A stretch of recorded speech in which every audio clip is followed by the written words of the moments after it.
ห้านแล้วก็สิใหญ่ประมาณนี้เลยแต่ว่ามันไก่ๆเนาะเทียบกับบ้านอูเครื่องเขาห้านมีแต่เบียร์ กับน้ำดื่มกับเกลือแป้งนัวแล้วก็เครื่องใส่ทั่วไป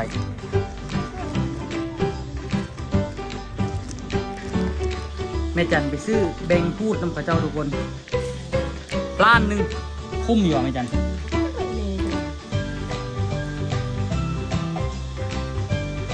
คือว่าได้หลายอยู่ได้แล้วสบายดีทุกคนเด้อสบายดีตอนแรงทุกคนโอ้นะมึงแก้มแดงอองตองสู่แดดขนาดมันนี่เกือบตายเสียงจนแหบเกือบตายอีหลีข่อยจนที่เศร้าเท่านึงเลยเด้พอสดส่วนเฮ็ดเฮ็ดกับเฮ็ดข่อยว่าตอนสวยนี่พอสดความหมายว่าเราไม่อยากคือข้างเราไม่อยากนะนั่นแต่ข่อยที่สิตายนะทั้งคนปูนทั้งไปตังนี่ทรายตังหินตังนั่นตังนี่มาแล้วเรามีแต่ยอกเนาะแต่เรากับกันเราโบเฮ็ดสวยนี่แล้ววับแห้งบ่แล้วแต่ว่าพอสดหันโบฮู้ว่าถ่าเบิ่งเลยทุกคนว่าเราสิอยู่หรือเราสิไปก่อนมื้ออื่นนี่นะส่วนเราอยู่ก่อนแต่ว่าเราโบฮู้สิอยู่บ่เขาบ่ต้องเขาอีกเขาสิอยู่บ่อยู่เราว่ายังโบฮู้เด้อยังสองจิตสองใจอยู่หั่นน่ะมื้อนี้ทุกคนเอามื้ออื่นเป็นบุญบ้านเนาะมื้ออื่นตัวก็สิได้โจ๊ะเฮ็ดเวียกน้องบ่ได้โจ๊ะอีกมื้อฮือกับบ่โจ๊ะมื้อฮือน่ะเฮ็ดเวียกอ้าวบุญบังไฟไฟกับไฟก็เกี่ยวอยู่กับไฟแต่บ่วันที่27ถึงข่อยสิเฮ็ดประมาณจักเครื่องมือสวยๆพุ่นน่ะเขาจึงจูดน่ะแต่บางทีข่อยก็บางทีก็สิบ่เฮ็ดเลยกลับมาแต่เบียงจึงเฮ็ดมื้อฮือถึงวันหยังวันที่เท่าใด29หรือเฮาเมื่อวันที่20นั่นวะ29อ่ะแล้วเฮาไปเบิ่งบังไฟมื้อนึงแล้วเฮาเมื่อคือมื้อนั้นคือเฮาก็ได้เวียกก็แล้วได้เฝ้าไปเฮียเฮาไปเฮาก็บ่ได้เฮาเมื่อก็บ่เฮ็ดเวียกเนาะย่าละสั่นไปก็ได้ไปท่าคือเก่าโอ้หนองตัวนี้เขาจะจกเพิ่มว่ะคือซีเมนต์เพราะว่ามันแห้งล่ะเขาจะจกเพิ่มเขาจะไปเฮ็ดหนองอยู่หุ่นว่ะโอ้เขาจะจกตัวนี้แล้วไปใส่ตัวนั่นมาเลยจังได๋ล่ะเขาจะจกทางไหนอันเพิ่มตัวนี้บ่ได้จกโอ้เขาจะมีแผนเฮ็ดเลี้ยงท่องเที่ยวนี่ข่อยเบิ่งคักล่ะมาเที่ยวเด้อได้นี่ฮานมาเที่ยวเด้อได้นี่ที่มาส่วนนี่มื้อนี้เนาะทุกคนเนาะเฮาสิพาทุกคนไปแวะตลาดทุกคนไปซื้อเครื่องซื้อของมื้ออื่นไปเกียมบุญเฮ็ดน้ำข้าวปุ้นมื้ออื่นจะเฮ็ดน้ำข้าวปุ้นว่ะแม่นมื้ออื่นนี่ก็เฮ็ดน้ำข้าวปุ้นเฮ็ดหยังไงเอาเฮ็ดหยังกินได้แม่ว่าเฮ็ดอบเอาเฮ็ดซอยซีนหั่นแล้วก็น้ำข้าวปุ้นแล้วก็ตำบักหุ่งไปเอาเงินจะคูณบ่ค่อยแล้ว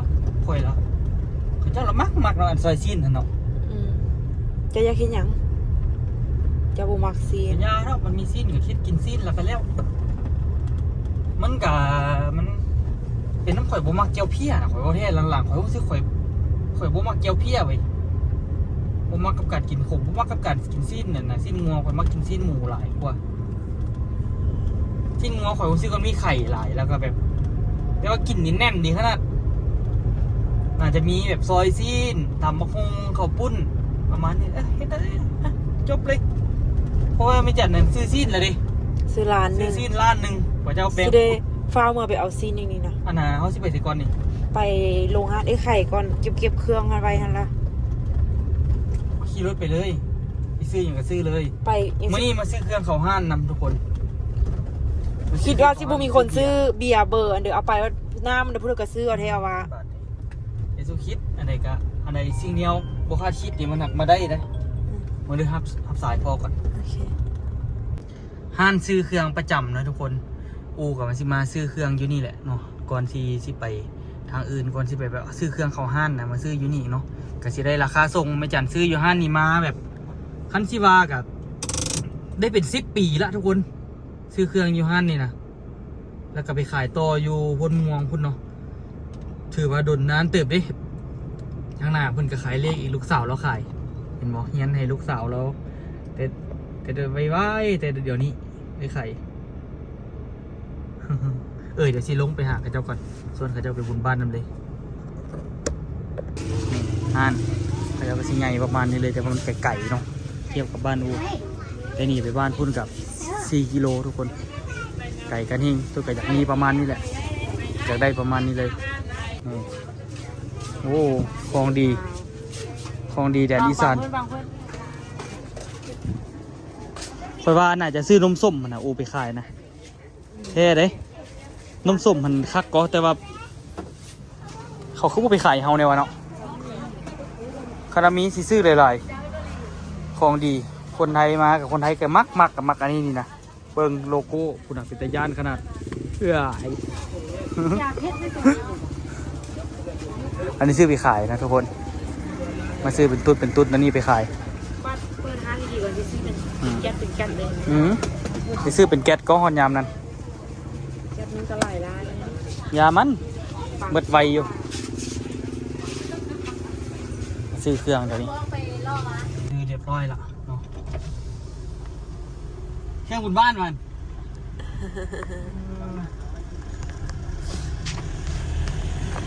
มันนี่มาแวะซื้อเนาะบุ้งที่ได้เอาอย่างนี้แต่ว่าซื้อ จะว่า เครื่อง จะไปข้าง ข มึง เติ ไปลวกกินวะเจียว อยากกินได้แล้วเนาะไม่ยากเนาะมันกินหลายแล้ว หลายก็วิตาซินก็วันนั้นละ มีแต่สิ้นกับข้าวปุ้นและกินอย่างไร ไปซื้อมังโมไปเด้ ไปเอือกเบียร์แล้วกินมีพี่เลย กินมังโมเสร็จแล้วกินเบียร์ใส่บ้าน โอ้ กัน เบิ่งเขาเจ้ามาขายอันนะไข่ไก่ในไข่ไข่ในยอนไก่กับไข่เมียงเกิดจนกันทันไปแวะตลาดก่อนทุกคนเครื่องเขาหานมีแต่เบียร์ กับน้ำดื่มกับเกลือเป็นไงแล้วก็เครื่องใส่ทั่วไป ตลาดใหม่ได้เดี๋ยวนี้จักสิมาเอาอย่างนี้ได้หูนิวอูนี่แต่ว่าซีนบอกแน่นอนมีหลายแล้ว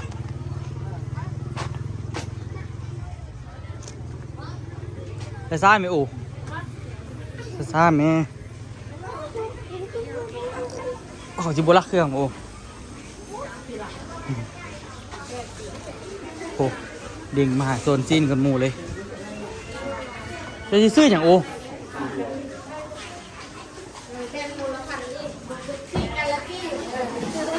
เคยซื้ออย่าง เอาเลือดหมูไปซื้ออันนั้น ซื้ออย่าง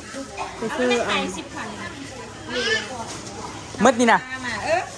ก้อนหนึ่ง5,000 เอา ก้อนหนึ่ง5,000ตั้งขายให้ นี่คือเลยพิลึกแหละ เป็นน้ำมูกบุ่นคือบอก มา ไล่ ซ้ำที่ใส่เฮา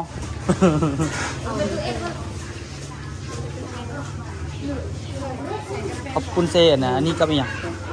เคยเป็นติ่งไก่อีกไหมนึงเคยติ่งไก่ใช่ มาบ่ใส่ก็บ่ได้วะเดี๋ยวไปซื้ออันนะเลือดเนาะเพิ่นให้10พันกีบปัดที่ลูกตอนไง อันนั้นมา2,000เด็ก อันนั้นเครื่องในหมูเขาบ่ได้เอาเลยติโอถูกคุ้มค่าแท้มื้อนี้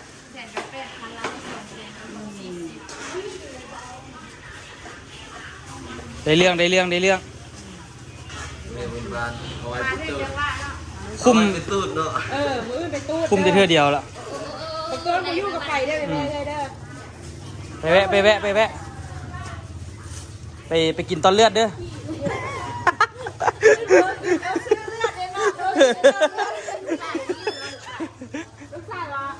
เออไปโอ้ขาหมูไง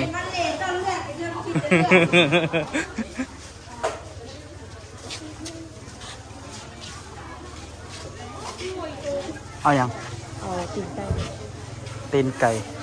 ต้องซื้อเครื่องไปต้มข้าวในออโต้เลยมืดนะ ทุกสิ้นเอาบ่โถ10 มันกีบหักโอเคยซื้อคุ้มปานนี้ เธอเดียวนี่แหละ คุ้มเลยคุ้มว่า ของดีให้ เลกับเลโพดเลเหลือ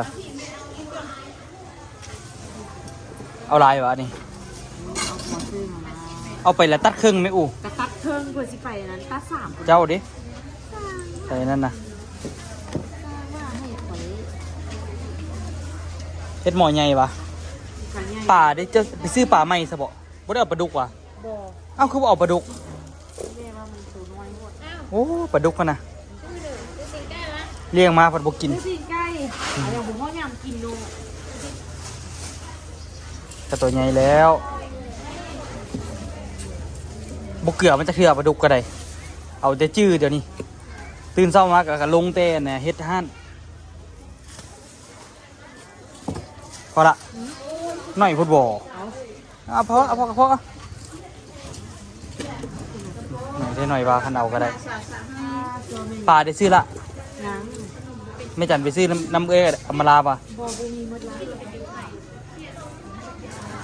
ไปเอาปลาน้ำสตุนป่ะเฮาซื้อป่ะเฮาซื้อมื้อนี้ป่ะโอ้ยไปเอาปลาดุกแล้วก็แล้วขูดก็สิยากเนี่ย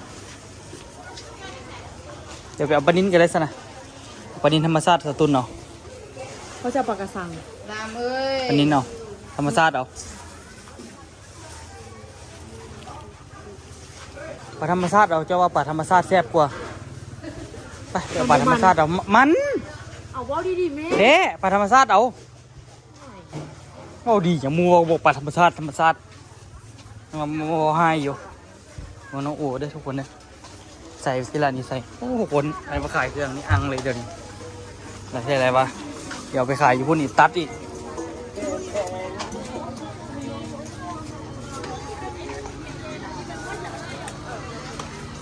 โอ้มีหอดป่านี่พุ่นอ่ะพุ่นที่เห็นป่านี่จะคือ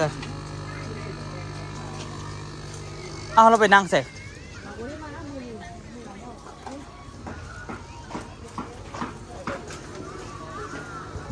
ขายโลได้นี่ นี่มา50ขาดแค่หัว เดี๋ยวมาลาก็เห็ดโล50มื้อวานนี่ หมดก่อนเลย เอาตัวใหญ่ๆนี่นะ ฮะไม่ใช่ตัวเดียวนี่ เอาตัวใหญ่มันสิพอสำหรับตัวเดียวนี่ ไม่ใช่เอา2ตัว เอาตัวใหญ่ๆนี่นะมันจึงสิ้นหลาย อันนี้ก็ลงไป ยึกจักคันบ่พอเราเอาอีกก็ได้ พอแล้ว พอก็พอได้แล้วแหละตัวใหญ่อยู่ พอดีหรอ6 36 86เรียน96ตัวใหญ่กับมัน ตัวใหญ่ถึงขนาดนี้ตัว100 กว่าบาทคักปลาเพียเขาคำแสงไปยิงเอาตลอดดิอูคำแสงไปยิงได้หลายขนาดเพียไม่บอกใครหลายมึงวันก็บอกใครหลาย ไม่แซ่บพี่มึงวันจนหลายวันนี้น่ะผมจ้องมันเน่าแล้ว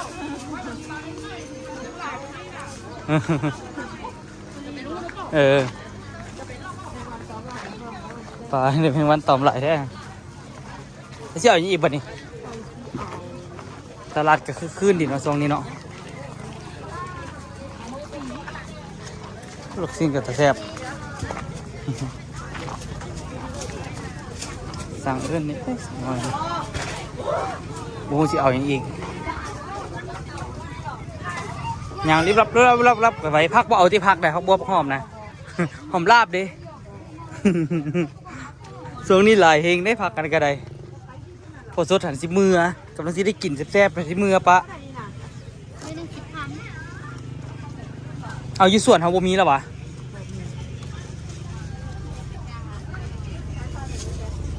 อันพ่อสบอันเดียว โอ้ยังมีกะหล่ำปีมีอะไรอีก อืม มีหอมลาบฮะ มาเท่าไหร่พักวันนะพักวันปลาเบา จำได้ ปลาหลังบ้าน พอละติดโถเบิ่งน้ำสารทางนั้นติดกับน้ำสารเลยตลาดนี้ไปอาบไม่คักเลยฮันซื้อหยัง ย่าไปยุ่งเอาผมกระดาษ โอ้ยไปขี้หูดปลาดาวบอกไก่หลายมันก็จะขายตัวไก่ไก่หลายตัวเป็ดอีกมีครบซื้อไปบอกไก่หลายสุดท้ายไปกินขนมตาลจบข่าว จ่าเวลาไปที่จะไปกับเจ้ามันเมียนมันจะเอาเรื่องขึ้นนั่งรถมาให้เจ้าอยู่เหมือน แงะอยู่เนาะไข่นี่ก็ได้อ่ะมึงดูเครื่องเสียแล้วบอกอ่ะคุมได้คุมวาสุดตอนเลือดสุดนี้โอ้ยาเอื้นเพื่อนไปกินตอนเลือดแล้วมืออื่นนี่เครื่องเขายังครบเนาะเครื่องที่ซื้อมืด3โอ้ยมืดหลายเติบอยู่ซื้อเบียร์หลายเติบตอนนี้มาเอาบักฮุงน้ำสคูลเนาะอย่างมืออื่นสิไปซื้อบักเล่นอีก ของเล่นมียุทธยาโปโป ใช่ ก็สิซื้อตลาดเมื่อกี้ก็บ่ซื้อ ลืมยังวะ ตอนเมื่อกี้ขนาดข่อยว่าบ่ซื้อบักฮุ้งหวาก็ยังคิดบ่ออกอยู่ แค่ระบบมึงเงอะมึงอ่ะ บักนาวเด้บัดนี้ ไหนมึงหนาวอีกดิ นี่ ย่างเพิ่มไปแล้วตลาดเดี๋ยวจะเศร้า ขาดบ่ได้เครื่องต่ำนี่ แมน อันนี้มาเอาบักฮุ้งทุกคนแล้วก็กลับไปนี่พอสดหันสิกลับเฮือนแล้วทุกคนสิกลับเฮือนมื้ออื่นเช้าว่าซั่นเด้ กับเวียงจันทร์ จักไปตัดสินใจหยังฮู้เพิ่น ส่วนว่าอัน ส่วนบอกลินบุญบ้านก่อนกับบ่ลิน ส่วนนี้บุญบ้านก่อน ใครแต่เทคานแล้วโอ้พอสดสวยหลายแฮงทุกคนสวยนะสวยเฮ็ดเฮือนนี่ครับเอาคนบ่มีพอสดนี่ขอย่านหากบ่เร็วคานทำอุดคานทำอิฐหั่นหากบ่เร็วคานทำอิฐแล้วหากบ่ได้ก่อหน่อยนึงอันนี้จนแล้วเบิดเลยยุ่งขนาดนี่ตัวกับแบบทุ่มแบบเต็มที่เบิ่งเด้อทุกคนเด้อเบิ่งงานเบิ่งเต้นแต่ละบ้านเดี๋ยวจะหน่อยไปล้มน้ำพอสดเนาะ อันนี้เขาก็มีแค่มีคนหลายเฮามืออื่นนี่กระทาเบิ้งสีบุเดมาปะเป้า มึงเขาเจ้าเฮ็ดแบบเต็มที่ขนาดเฮานี่สิ เกินมือเดียวกับดอกเนาะ สิพออันมือนั่นอยู่เฮาสิพอไอ้คนนั่งอยู่โต๊ะตังเฮา จะได้เอาโต๊ะตัวนั้นออกมาปะ เอาโต๊ะยาวเอาโต๊ะไม้นะข่อยว่านะมื้ออื่นก็จังจัดแจงเด้อันนี้เด้เบิ่งหลังคาเขาเจ้ามืดหลายเติบเลยนี่โอ้เฮ็ดสองสั้นนี่เขาเจ้าใส่อันนั้นละงามเนาะสิน่าเคยมาเฮ็ดได้นี่มีมือน่าเคยแล้วเอาค่าแล้วเขาเท่าไหร่วะ5 ล้านบ่10 ล้านบ่เคยลืมแล้ว น่าจะเอา5 ล้านผมเอาสิ คุณนายกระป๋องห้องเพลงละ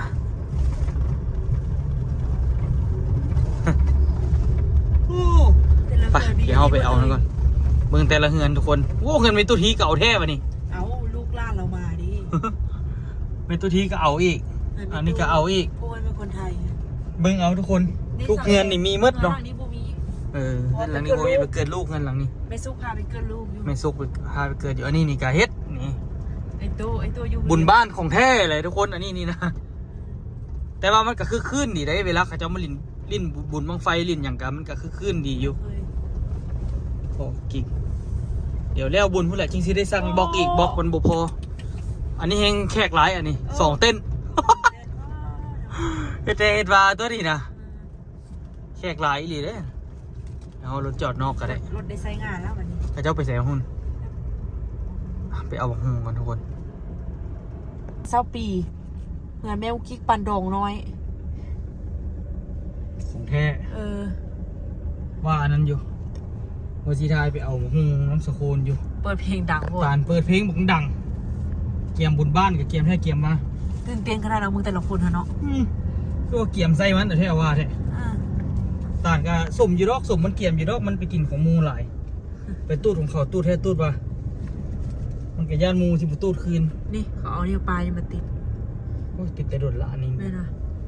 ขามมาไฟไหนจะเยอะลงมูแหละบ่ได้มาเห็ดน้ำเขา เห็ดเร็วดิ เงินน่ะนะป้อมนี่อันนั้นหลายเนาะซุกโซมหลาย โอ้จะกี่ ไป ปี ได้จู อะ บแฮ่เด้อไปทางเทงมันเขาบ่จูบเนาะบางคนเท่าคนว่า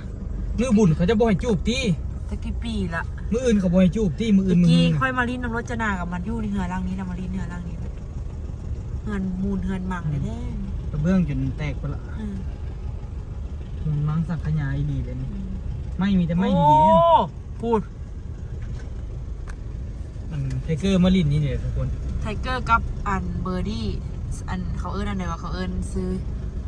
มีห้านเดียวอีกละครับห้านขายเครื่องปีนี้ มาขายน้ำหมอ ฮะในห้านเดียวเมื่อปีอ่ะ มาสอบเกอร์ผมเขาไปลินสิฮะ อยู่ไหนคะ อันนี้ไหนจะเป็นเด็กน้อยเขาเจ้าหน่ายจะลินอันโดดๆท่าน ห้านเดียวอีกละห้านพุทธหุปีนี้ ปีกายนี่ข่อยก็มาลินนี่ว่ามาลินละคือช่วงอันนะ อืม นั่นน่ะ ห้ เอาเขาลินยี่ใส่คือผู้เห็นเขาวะเขาลินยี่ใส่คือผู้เห็นเขาอันโดดๆนี่วะ ตัวพ่อโทรมาทับก่อนบอกบรรยากาศ มาเอาเครื่องลงเครื่องเข้า อ้าวออโต้นอนอีกละ ได้กระหุ้ง3 หน่วยเพราะว่าอยู่ปะ อ๋อ โอ้มีเมาออกมื้อนี้ แมงเมาบินเข้ากองไฟ ฮะ เมาตดหมา เอาตัวรับละนี่ทาเจียคือเป็นนั่นน่ะ ไม่อยากคล้องคอนะ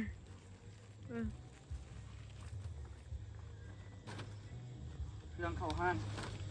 อีกกลับให้เรามื้ออื่นบุรินบุญก่อน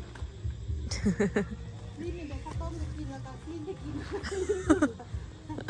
เอามาพุ่งหาซื้อป่ะ เอาเงินสักคูณ โอ้น้ำแตกแล้วว่ะ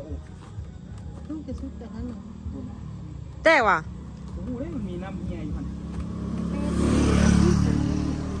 ค่ะมันแตกเอาไว้แค่กิน เพราะว่ามันแตกหรอกน่าจะแบบว่าเขาเฮ็ดมาบ่ดี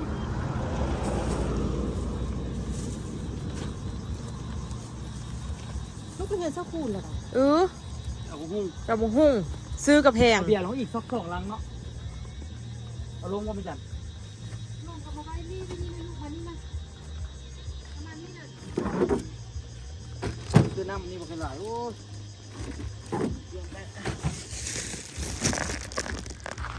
กับเอาพอดีวันที่31แล้วก็มานำกันอีก บึงหนาพ่อ รักพร5 มื้อ 6 มื้อ เจ็บหัวคอมาตลอดวันเดียวนั่นเองเด็ก โอ้ยเอาลังไปพัดเอาลังเป่าไปได้ซื้อที่9 ลังคือว่าจับถือได้ไปจับลังนั่นได้ยังไงงงอยู่ดิลงงงจนมาฮอดเฮือนนี่ว่าคือว่าเอาลังเต็มมันน่ะอูจะเอานี่ไปเมียนก่อนไหมอู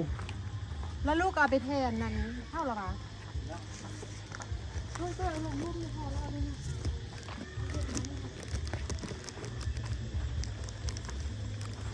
มาจับไปค่อยดีๆก่อนแม่เฝ้าลิ้นเถอะเครื่องของห้านก็หลายเติบอยู่ทุกคน ซีหัวกับมาแล้วก็ ลิ้นกลับมาแล้วเหรอปึ๊บ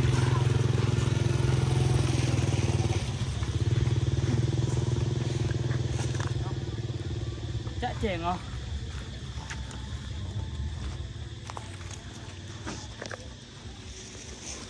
โอ้เครื่องเต็มห้านดีเนาะไม่จันเนาะเดี๋ยวนี้เนาะ แล้วสั่งค่ายมันเป็น แต่กี้ห้านอันนั้นก็คือว่าบ่ค่อยเต็มปานใดพอแต่มาห้านหมอแต่มาตูบน้อยว่าซั่นเต็มอันเนี้ย เนี่ยบุซื้อมันเนาะเดี๋ยวแม่กินยุบผ้าดีป่ะ ไม่จันสิยุบเลยไม่จันว่าไม่จันบ่เอาเครื่องเข้าลาย เพราะเขาจ้อยค่ายพอนั่นบุซื้ออึ๊บ โอ้บ่เหงาอ่ะ ข้ามมาที่ยุบต่อ ไม่จันเคยถามพ่อจอยสิยุบห้านเลยแต่พ่อจอยเห็นบ่ยอมยุบ มาเจอเฮาเนาะ ยึดกิจการซะจบเขาเจ็บมือ เอาไว้ขนาดลูกนี่ก็ต้องเชื่อต่อว่ามันทำอะไรนี่แม่มันห้องนอน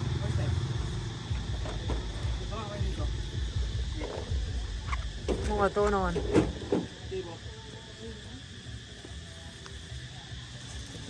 ให้จะเอานมมากินกับมืดละให้เอาลากเขาเจี๊ยมาเจี๊ยบ่ได้พอนาทีรับหรอก สิกับนี่มีเที่ยวเท่าสุดแล้วมัน7:30นก็ออกรถน่ะ เช้าสุด7:30ต่อมา8:30แล้วก็เป็น10:00 11:00แล้วบัดนั้นน่ะ คัน10:00นแล้วได้ขี่รถตู้คือมันไกลแต่ละมื้อหั่น เป็นเที่ยวเสาร์เห็นดูยูทูบ แล้วเช้าก็บางมื้อก็เป็นรถตู้บางมื้อก็บ่เป็นรถตู้บางอันนี้คือกันบางเทื่อก็บ่แม่นรถตู้ อันใด ทางหันโคกนี่คือกัน ว่า อืม จะเปลี่ยนกันได้เนาะ แม่น คิวกั เปลี่ยนคิวกัน เนาะหวังว่าสิโชคดีอันพอสดกลับก่อนกับวันที่27เนาะ27 28 29 30 31หามือพอดีก็อันนี้นี่ก็คำว่าบ่อยู่ก็สิได้ค่อยๆก่อไปก่อนค่อยๆก่อสันแต่ว่า มันก้น ฮะ ทุกห้องน้ำมัน โอ้ยขุดผมนำเครื่องมือก็แล้วละปาจิขุดลงลึก แต่พุทธเอาโทรมาซื้อไว้คัดจุ่มดี ขุดลงดำพอเขาเครื่องกันเลยนะตัวเครื่องต่อไปแล้วแม่นนั่นน่ะเนาะ เครื่องต่อไปแล้วก็บ่ให้มันลงดินหลายก็ได้ไปเดี๋ยวเราไปเบิ่งซีนกันแม่จันไปซื้อแบงพูดน้ำข้าเจ้าทุกคนล้านหนึงคุ้มอยู่อ่ะแม่จัน จะเป็นเมย์ก็ได้อันนี้ฮันโล คือว่าได้หลายอยู่ได้ละแม่จัน โลเท่าเดิมอันนี้ โล130,000นี่แหละ120,000 130,000 เส้นสามละอันนี้ฮัน บ่130,000ก็140,000นี่แหละ ไอ้น้ำเรามันได้เป็นโลอันนี้ ฮะ ฟังก็อันนี้ก็ฟัง เฮาบ่ได้ไปเบิ่งน้ำเขาได้เนาะ บ่เล่พอจ้อยก็อยู่คุณพอจ้อยกับเบิ้ง ว่า เอามาพูดพี่และแม่ก็ไปปั่นน้ำเพิ่น นี่ซีนนะทุกคนพอสดว่าซีนเฮ็ดซอยว่าซั่นดิ อืม ต้นตาลน้ำมากินข้าวน้ำกันอยู่พี่แม่ว่าซั่นเพิ่นสิเฮ็ดอันนะเพิ่นสิเฮ็ดอันนะลาบกินสิบ่ พูดเลย ตาล มากินที่ร้าน บ่มันว่าชวนไปกินอยู่พุ่นมันว่าโอ้บ่ได้ไปกินดอกพอสดสิเมื่อละ เขาจะกินเนื้อแล้วนี่จะ โอ้ยหน่อยอยากเปิดไฟแม่งอยากเปิดไฟปลาดุกเด้มันบ่มีเว้ยเปิดไฟปลาดุกนี่คักขนาดนี้นี่ บ่มีดอกไฟ ดอกไฟตัวนั้นมันเพแล้วก็หัวอันนี้มันก็เพอีกต้องได้ไปแปลงเบิดเลยมื้อหน้าซื้อดอกดีๆไปใต้ไว้ให้มันกินนะกินแมงเมาก่อนแมงเมามาแล้วเปิด ก็แม่น อิ่มคักเราแหละหรือว่าจะเปิดทุกคืนก็ได้บ่มีแมงเมาหรอกมีแมงตัวหนึงไปตอมดอกได้หลายเติบอยู่ทุกคนซีนพุ่น อัน นะ นี้เป็นน้ำโพน ซีนแนวได้บอกได้หลาย อันนี้เป็นเลือด อันนี้เป็นเพียสดๆปนดีอันนี้ แบ่งกันซาจ้าแจ้งกันบ่กระดูกได้บ่นี่ เด็กกระดูกกระซังก็ กระดูกก็แบ่งกันวะ มีแป้งเทดิ อันนั้นซีนติดกระดูกวะ อันนี้เป็นพอก หัวมันได้บ่นี่ หัวมันหั่นอันมันบุมีผู้ละครัวแล้วเข้าไปบัดเฮ็ดมาละห้องพวกพี่ซื้อให้ไปกินน้ำเดียว วะ ซุ่มเดียว อยู่ใส่ ทุกคนแล้ว เป็นเวียกอีกบ่นี่ อืม เป็นเวียกเมาอีก กินไปเลยได้ไปสรุปกันอยู่เลยเนาะ เอออันเฮาซี่เฮ็ดอบบ่นั้นมันนี่น่ะ เฮ็ดอบก็ได้กันก็กระดูกบ่ ก็ดีก็เนาะ บ่แม่นอบก็มีแต่แกงแหละ แม่ว่า ทำนี่แหละ อบนี่ดีแหละ ก็เฮ็ดอบเขาก็ต้องไปซื้อเครื่องอบอีก มันสิมีเด้อค่ะเฮิงไทย ไปซื้ออันแครอทมันก็ ตลอดแค่แรกบ่เซอร์นะ มันโอ้ใส่มันก็ได้หลายก็แถมแซ่บอีกแครอทกับมันฝรั่งนะคันมีแต่ซีนนี่มันกับบุคักก็ไม่จัน ว้า มื้ออื่นจังไดก็ต้องได้ไปคือเก่าไปซื้ออันหมักนาวไปซื้อหมักเพชรไปซื้อหมักเลนบ่ซื้อไปเพราะฉะนั้นลูกพ่วงว่าเครื่องตำบักหุ่งบักหุ่งเดบ่ได้ซื้อวะออกมาแล้วว่าลืมเครื่องตำบักหุ่งว่าซั่น เฮ็ดได้กินบ่สด นี่ช่วยกินเพื่อยัง ซอยรถซอยรถอันแรกอันเฮ็ดเพื่อเขาจ้อยแด้ ก็ได้กินนิดวะ บ่กินดิบแล้วเพิ่นก็คั่วเฮ็ดแต่เพื่อเพิ่นแด้ หลายแนวขนาดทุกคนเลยอันนี้มาล่างเนาะโอ้สีโครงนี่ปิ้งคักก่อนนี่บ่ปิ้งกระทอดนี่ตัดมาแล้วปิ้งยาเลยใส่อบเบิดปานมีดพุ่นน่ะที่ลึกขนาด ที่ว่ามีคักเพิ่นน่ะ มื้อนี้เนาะทุกคนเนาะเฮ็ดเวียกไปก็ได้หลายเติบอยู่เนาะเฮ็ดไปเฮ็ดมื้อนี้ละแม่นเทคานมื้อวานนี่มัดแบบเมิดมื้อนี้นี่คันที่ว่านี่มันก็ยากนำไปแปลงไม่แบบไปถึงอะไรทุกคนมันสูงเนาะมันสูงแล้วมันก็ยากแน่ไปซอกไม้ซอกนั้นซอกนี้เมิดมือทุกคนเด้ถือว่าเติบหนึงอยู่ให้กับพอสดเนาะฮ้อนแท้ฮ้อนว่ามื้อนี้นี่ฮ้อนกว่าทุกๆมื้อที่เคยเฮ็ดเลยมื้อวานนี่ก็ฮ้อนเหมือนกันแต่เฮาเนี่ยมัดแบบมัดเล็กแต่ว่าเฮาอยู่ในโฮมมันก็ถือว่าใครแดเนาะแต่มื้อนี้นี่โอ้สุดยอดเลยหน้าฮ้อนเมิดหน้าแหมเบิดเลยเนาะถือว่าเสร็จสมบูรณ์เสร็จภารกิจเรียบร้อยเนาะทุกคนอันนี้นี่ก็ไปถ่ายคลิปเก็บบรรยากาศไปตลาดไปนั่นไปนี่เนาะทุกคนมื้ออื่นนี่ก็ เมาหลาย ก็สดว่าสิเมื่อแต่เช้าว่าซั่นเดิคันเมื่อแต่เช้าก็ไปส่งแต่ประมาณ7:00 นให้มันทันรถตอน7:30 นเนาะทุกคนค่ารถเท่าไหร่พอไปมา เส้นซี่ โอ้เส้นซี่เหรอ สมัยจะขี่เท่าไหร่ ตัวสมัยว่าขี่50 เสียน40เพิ่นกีบ ตะ ค่า กี้ รถ 50ยังบ่มีเงินมาเด้ให้แม่จ่ายเถอะ เดี๋ยวไปมื้ออื่นแล้วก็ไปส่งแต่เช้าเนาะมื้อนี้ก็เฮ็ดบุญบ้านให้พอสดท่ามื้อนี้นี่ นี่กลับมื้ออื่นแท้แล้วเนาะ อืม ไม่จันก็ล้างซีนล้างหยังแล้วก็สิได้ใส่กล่องโฟมใส่กล่องโฟมหยังไว้แหละน้ำก้อนเต็งไว้มื้ออื่นนี่ก็เอามาซอย บ่เด้คันผ่านนี่แม่ที่ซอย ซอยมื้อนี้เลยวะ ที่ฟัก ไปเอามีดอ่ะนะเขาเจ้าเฮ็ดให้ใหม่ให้ลูกน่ะแล้วก็เอามีดน้อยอ่ะนะมีดน้อยหาก็ซื้อกันมามันเข้าดีใหม่ เอามาลูก ๆ บางคนซดกันซอยนั่นเด้ เดี๋ยวไปเอาให้ เทียมรถลุยนิดลุย เดี๋ยวพอเกมก็เกมเดี๋ยวพอเฮ็ดก็เฮ็ดป้าโถแมงเมาพิลึกใช่ป่ะ หมอก็บอก ทุกคนไว้เจอกันคลิปหน้าเด้อทุกคนเด้อไปเฮ็ดหยังล่ะไปติดตามซองน้องอูลองซานเนาะไว้เจอกันโอ้โหมอดแท้มอดว่ะ ย่ามันไม่แมงเมาม อดจนบ่เหลือจังเลยไว้เจอกันคลิปหน้าทุกคน